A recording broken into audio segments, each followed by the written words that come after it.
आज मैं आपके साथ जो है वो कुछ बातें करना चाहता हूँ जिसमें मैं आपको ये बताना चाहता हूँ कि हार्ट अटैक के दौरान होता क्या है। तो इसके अंदर कई सारे मिथ्स हैं, कई सारे कन्फ्यूजन्स हैं जिनको आज हम क्लियर करने की कोशिश करेंगे। सबसे पहले जो है हमारे को ये समझना चाहिए कि हार्ट की बीमारी जो है वो सिर्फ एक हार्ट अटैक नहीं होती है। हार्ट के अंदर कई सारी बीमारियां हो सकती हैं और इन बीमारियों को जो है वो अलग अलग कैटेगरी में as a heart specialist, as a cardiologist हम समझते हैं। इसके अंदर एक बीमारी होती है जो हमारे ब्लड वेसल्स की होती है, जो हार्ट के ब्लड वेसल्स हैं उनकी जो बीमारी होती है, उसमें जो बीमारी होती है वो रेंज करती है एक्यूट कोरोनरी सिंड्रोम से मायोकार्डियल इन्फार्क्शन तक, जिसको हम हार्ट अटैक कहते हैं। तो ये वाली जो बीमारी होती है, ये हार्ट की बीमारी जो ब्लड वेसल्स से रिलेटेड होती है, इसको हार्ट अटैक तक ले जाया जा सकता है, समझा जा सकता है। उसके बाद एक बीमारी होती है जो हमारे हार्ट के कंडक्शन सिस्टम के ऊपर होती है, जो हमारे हार्ट की इलेक्ट्रिकल इम्पल्स है। जैसे हम पिक्चर में देखते हैं ना कि ईसीजी आती है, टू टू ऐसे ईसीजी आती है, ये एक रेगुलर इंटरवल पे ईसीजी आती है। तो अगर हमारी ईसीजी जो है वो इरेगुलर हो रही है या हमारी ईसीजी के बीट्स जो है वो बहुत फास्ट या बहुत दूर हो रहे हैं, इससे भी हार्ट की बीमारी होती है। और ये बीमारी जो है वो यूजुअली कंडक्शन सिस्टम की बीमारी होती है। इसके अंदर जो बीमारियों की कैटेगरी आती है उसको अरिथमियास कहा जाता है, यानी हार्ट का जो रिदम है वो ख़राब हो गया है। तो ये रिदम रिलेटेड बीमारी हैं। ऐसी बीमारियों के अंदर यूजुअली हार्ट ब्लॉक्स हो सकते हैं जिसके अंदर पेसमेकर लगाने की संभावना हो सकती है। तीसरी चीज़ जो है हार्ट की जो बीमारी होती है, मेजर बीमारी होती है, उसको हम पंप फेलियर बोलते हैं। हार्ट के अंदर कोई बीमारी लंबे समय तक रहने से, जैसे कि कुछ वायरल इन्फेक्शंस के बाद, जैसे कोविड के बाद हम देख रहे हैं, या अगर बहुत लंबे टाइम तक अरिथमियाज हैं किसी को, या किसी को हार्ट अटैक की भी समस्या हुई है और रिकवर हो गया है, उसके बाद पंप फेलियर की बीमारी आ सकती है जिसको हम हार्ट फेलियर की बीमारी कहते हैं। तो अब हमें ये समझना चाहिए कि हार्ट की 3 बीमारियां हम मेनली डिस्कस कर सकते हैं। एक हार्ट अटैक हो गया, एक रिदम डिस्टर्बेंसेस हो गया और एक पंप फेलियर हो गया, हार्ट फेलियर की बीमारी हो गई। और ये तीनों बहुत ही अलग बीमारियां हैं, इनमें बहुत ज़्यादा सिमिलैरिटीज़ नहीं हैं, इनका इलाज अलग अलग तरीके से ही होता है। तो आज हम ये समझते हैं कि हार्ट अटैक के अंदर जो है वो क्या होता है। सबसे पहले हम ये समझने की कोशिश करते हैं कि हार्ट अटैक के अंदर जो है एक्चुअली बॉडी के अंदर क्या हो रहा है।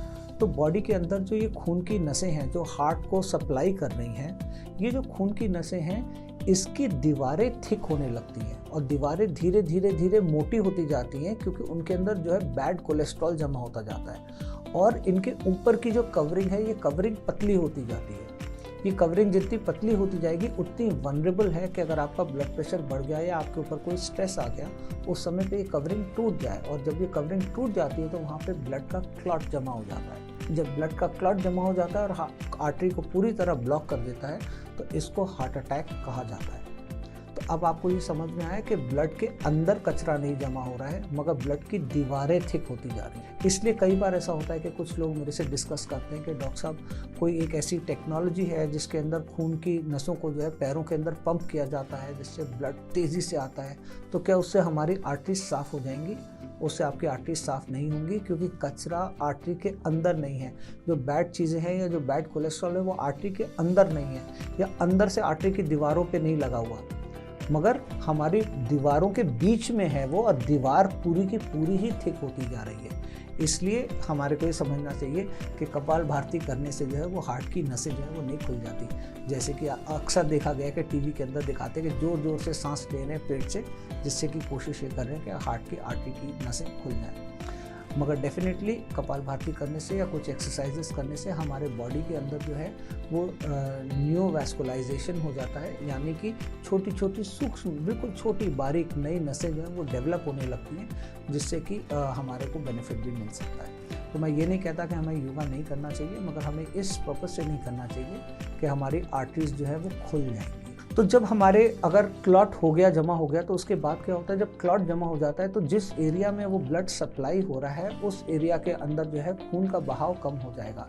जब उस एरिया के अंदर खून का बहाव कम हो जाएगा तो वो मसल्स जो है, जो हार्ट की हमारी वो मसल है जहाँ पे वो खून कम पहुँच रहा है, वो मसल उतना एरिया, छोटा एरिया हार्ट का जो है वो डेड हो सकता है, या वो धीरे धीरे डेड होने लगता है, जिस दौरान हार्ट में या छाती में जो है वो खूब दर्द होने लगता है, पसीने आने लगते हैं। ऐसा लगता है कि जैसे कि बहुत बड़ी प्रॉब्लम हमारे बॉडी में आ गई है, तकलीफ़ बहुत ज़्यादा होने लगती है, और स्ट्रेस से, टेंशन से, हार्ट के धक धक तेज़ धड़कने से पसीने आने लगते हैं और बहुत दर्द होने लगता है। ये दर्द एकदम ओवरवेलमिंग पेन होता है। ओवरवेलमिंग पेन का मतलब ये है कि हमारे को जकड़ने वाला, हमारे को पूरी तरह से अपने काबू में करने वाला दर्द होता है, जिसमें दर्द को छोड़ के और कुछ समझ में नहीं आता, इतना पेन होता है हार्ट अटैक के अंदर। तो ये इसलिए होता है क्योंकि हार्ट की मसल धीरे धीरे डेड हो रही है।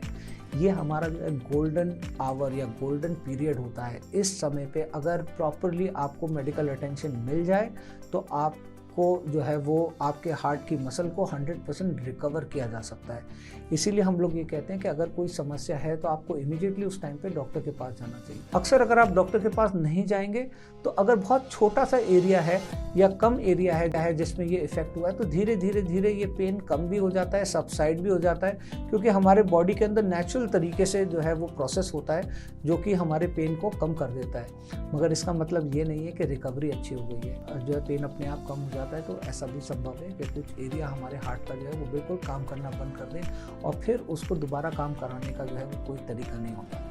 इसलिए सही टाइम पे मेडिकल अटेंशन देना बहुत ज़्यादा ज़रूरी होता है। अगर जो है ये बहुत बड़ा एरिया है, जैसे कि आप ये समझे खून की नस जो सप्लाई कर रही है, ये इसमें से छोटी छोटी नसें निकलती जा रही हैं और ये इतने पूरे एरिया को सप्लाई कर रही है। अगर ये शुरू में ब्लॉक हो गई है तो बहुत बड़ा एरिया ऐसा हो जाएगा जिसमें ब्लड का सप्लाई नहीं जा रहा, तो ये लाइफ थ्रेटनिंग हो सकता है। ऐसे समय में डेथ होने की संभावना हो सकती है। और अगर एक बहुत ही छोटी सी आर्टरी में कोई छोटा सा एरिया ब्लॉक है तो ये लाइफ थ्रेटनिंग नहीं होगा, पेन होगा, सबसाइड हो जाएगा, सही होगा, रिकवर हो जाएगा, मगर कुछ छोटा सा एरिया जो है वो डैमेज हो जाएगा। आज के टाइम में कुछ ऐसी दवाइयाँ हैं, कुछ ऐसे इंजेक्शन हैं जिनको अगर गोल्डन पीरियड में दिया तो हम एंजियोग्राफी, एंजियोप्लास्टी और स्टेंटिंग के प्रोसेस को बचा सकते हैं।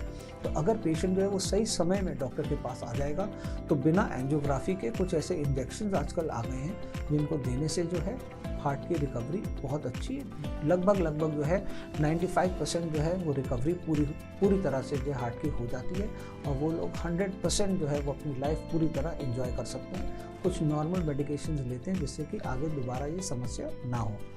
तो इस तरह से जो है वो हार्ट की प्रॉब्लम हो सकती है और उससे बचा जा सकता है। धन्यवाद।